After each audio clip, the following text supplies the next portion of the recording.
Bonjour à toutes et à tous. Monsieur le Président du Forum InCyber, Mesdames et Messieurs les élus, Monsieur le Préfet, Monsieur le Directeur général de l'ANSSI, cher Vincent Strubel, Mesdames et Messieurs les chefs d'entreprise, Mesdames et Messieurs les représentants des services de l'État, Mesdames et Messieurs en vos grades et qualités. Le cyberespace est devenu un espace de compétition, de contestation et parfois même d'affrontement désinhibé en miroir des tensions géopolitiques et des rivalités internationales. Ce constat, c'est celui de la Revue nationale stratégique. Il nous rappelle que la cybersécurité est devenue une condition sine qua non de notre liberté, de notre souveraineté et de notre autonomie stratégique. Malheureusement, à l'heure où la menace est constante, le niveau d'insouciance, voire d'ignorance face aux risques cyber reste encore trop élevé dans notre société, de sorte qu'il constitue encore trop souvent un sujet non prioritaire dans de nombreuses organisations, publiques ou privées. Dans ce contexte, comment agir pour renforcer la résilience cyber de la nation? Notre objectif, c'est de renforcer la vigilance et la protection de l'ensemble de la nation. Pour ce faire, nous devons investir dans les talents, la formation, développer nos technologies et services de cybersécurité souverains.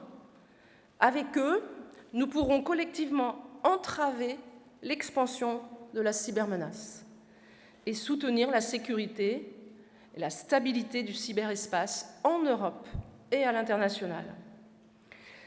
C'est tout le sens de la nouvelle stratégie nationale de cybersécurité 2026-2030 que j'ai présentée il y a 2 mois au campus cyber de Nouvelle-Aquitaine, établie sous le pilotage du SGDSN et de l'ANSSI. Premièrement, nous devons renforcer la résilience cyber collective de la nation, c'est-à-dire partager et entretenir la conscience des menaces, des risques, avec notamment des campagnes de sensibilisation nationale, la conduite d'exercices de crise et les moyens de faciliter l'appréhension globale des enjeux.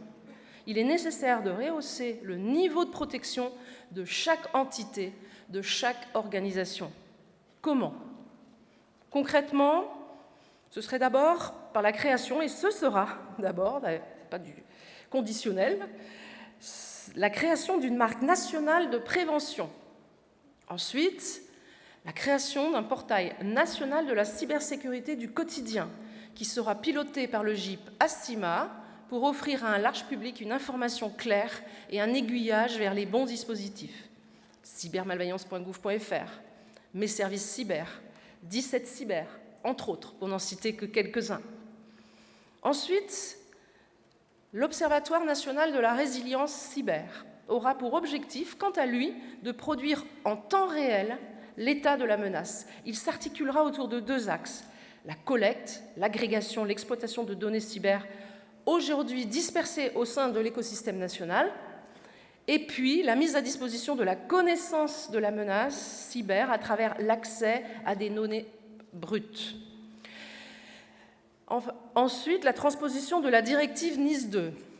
Je sais que monsieur le député Philippe Latombe est là, je le salue. La transposition de la directive NIS 2 nous aidera par ailleurs à atteindre un niveau minimum de protection pour les entités importantes et essentielles.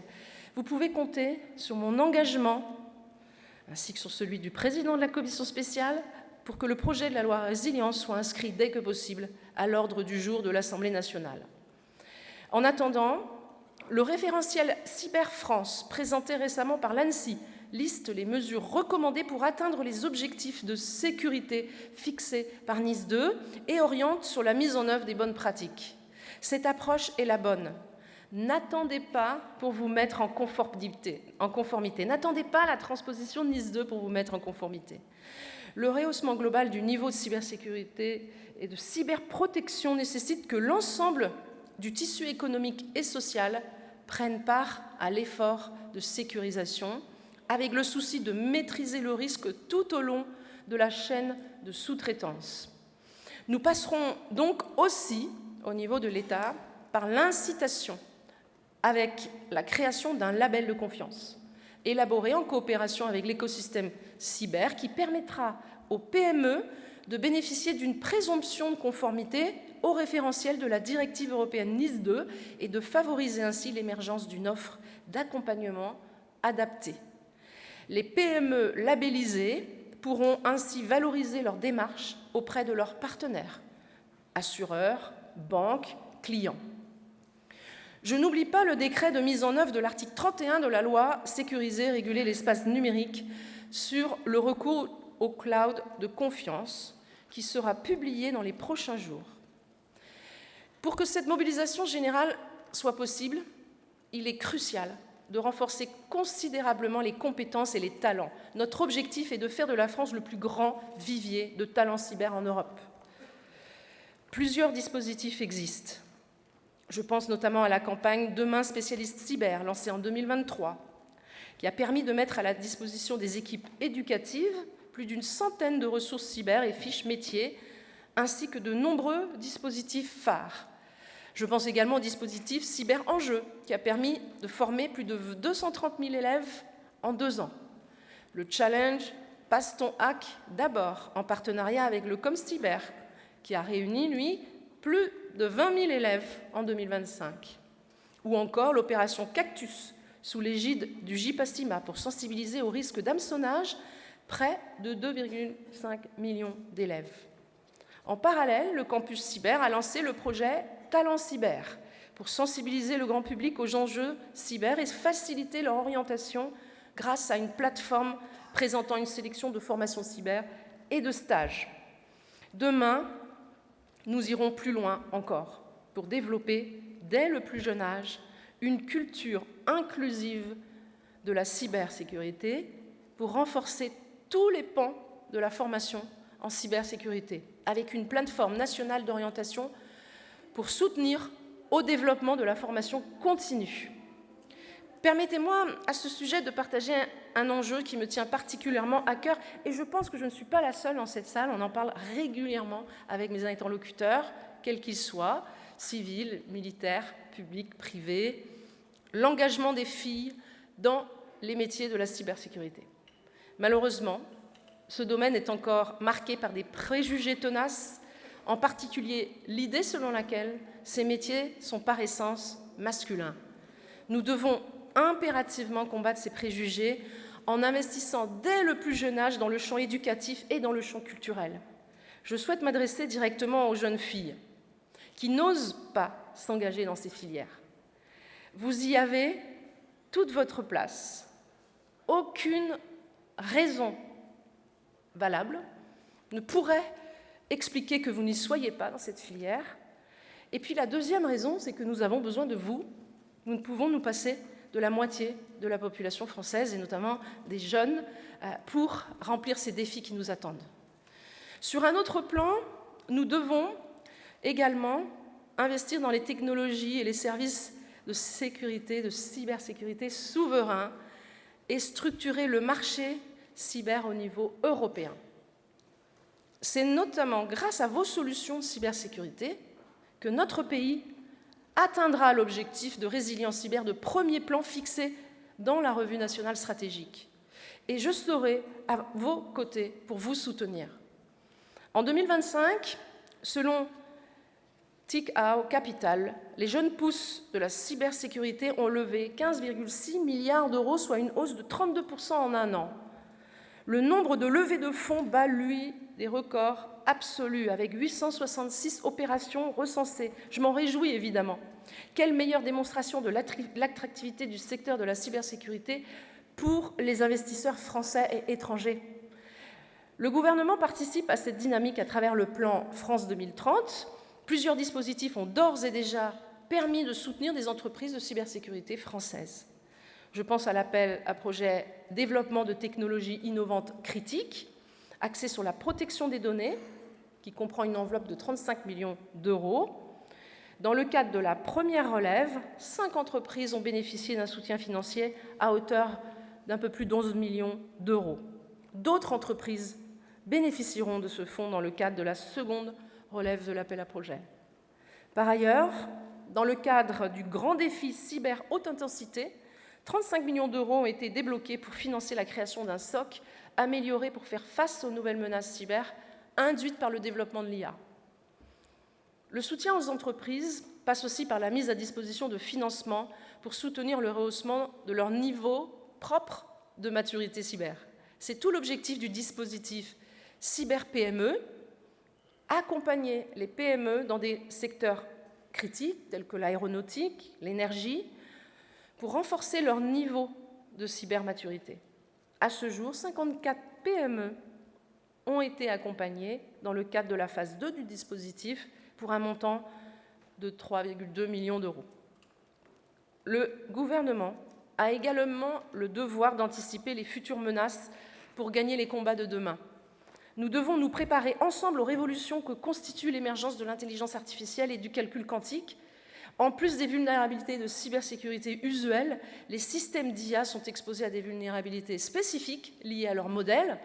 Il nous faut accompagner le développement indispensable de l'IA par l'élaboration d'un cadre permettant d'évaluer la cybersécurité des systèmes d'IA. C'est pourquoi nous avons créé l'Institut national pour l'évaluation et la sécurité de l'IA. À un horizon plus prospectif, nous devrons également relever le défi de l'émergence des technologies quantiques. La France dispose d'atouts formidables et nous n'avons pas à rougir des avancées majeures de nos pépites qui placent notre pays au rang des meilleurs mondiaux. Je pense à Pascal, à Candela, Alice et Bob, Cobly, C12. C'est également vrai de nos centres de recherche comme l'INRIA ou l'École polytechnique. Du point de vue de la cybersécurité, la nécessité de passer à la cryptographie post-quantique s'impose. La France est engagée depuis plusieurs années pour développer de nouveaux algorithmes de cryptographie post-quantique résistants aux capacités de calcul de l'ordinateur quantique. Désormais, il s'agit de commencer à déployer les systèmes de cryptographie post-quantique dans la vie réelle pour les données qui resteront sensibles dans 10 ans. Nous voulons aussi structurer le marché européen des produits et services de cybersécurité avec une politique industrielle pensée à l'échelle européenne et le déploiement du cadre de certification européen. En effet, nous souhaitons créer des conditions de marché qui permettent aux offres souveraines de passer à l'échelle. C'est pourquoi je défends, au niveau de l'Europe, une préférence européenne dans le domaine du numérique.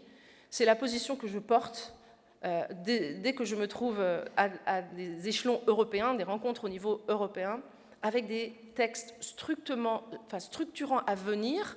Je pense évidemment au Cloud and AI Development Act, je pense à la révision du Cyber Security Act. Depuis le sommet de Berlin, nous avançons avec l'Allemagne pour définir ce qu'est un service numérique européen. Je souris parce que ce n'est pas toujours facile de se mettre d'accord et d'avoir les mêmes définitions entre la France et l'Allemagne, mais je suis assez optimiste. On avance pas à pas, et je pense que la France et l'Allemagne pourront prochainement proposer une définition de ce qu'est un service numérique européen. Nous travaillons sur des critères concrets, comme la localisation du siège social de la société, la localisation de l'hébergement des données, la localisation des effectifs liés à l'exploitation du service numérique. Voilà quelques critères sur lesquels nous sommes en train de discuter. Ces critères, évidemment, pour être acceptés par les 27, doivent être co-construits. C'est pourquoi une consultation sera lancée dès le mois d'avril afin de recueillir votre avis. Au-delà de ces enjeux de préférence européenne, nous devons faire en sorte de distinguer au niveau européen les offres garantissant un haut niveau de sécurité, comme nous le faisons en France avec SecNumCloud. C'est la position que nous continuons et que nous continuerons de porter en Europe. Mesdames et messieurs, c'est en s'appuyant sur ces forces que nous devrons collectivement entraver l'expansion de la cybermenace. Bien sûr, l'État doit d'abord être lui-même exemplaire en la matière. Je ne rentrerai pas ici dans le détail des leviers de riposte étatique à la main du gouvernement, bien sûr, mais je peux partager avec vous que je réunirai à cet effet vendredi, et pour la première fois au niveau ministre, avec David Amiel, l'instance stratégique de sécurité numérique de Bercy, qui réunit l'ensemble des directions et services du ministère pour dresser la feuille de route de ce ministère en matière de cybersécurité.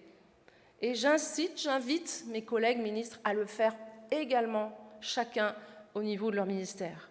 J'aurai l'occasion d'y passer des messages forts ce vendredi à l'attention des directeurs d'administration centrale qui seront présents, mais également de leur témoigner toute ma confiance pour faire de Bercy un ministère exemplaire en matière de cybersécurité. Surtout, nous voulons également vous mobiliser pleinement, vous, les acteurs privés, de manière très opérationnelle. Nous mettrons en place un ensemble de mesures de protection pour détecter, caractériser au plus tôt les attaques dans le but de les bloquer.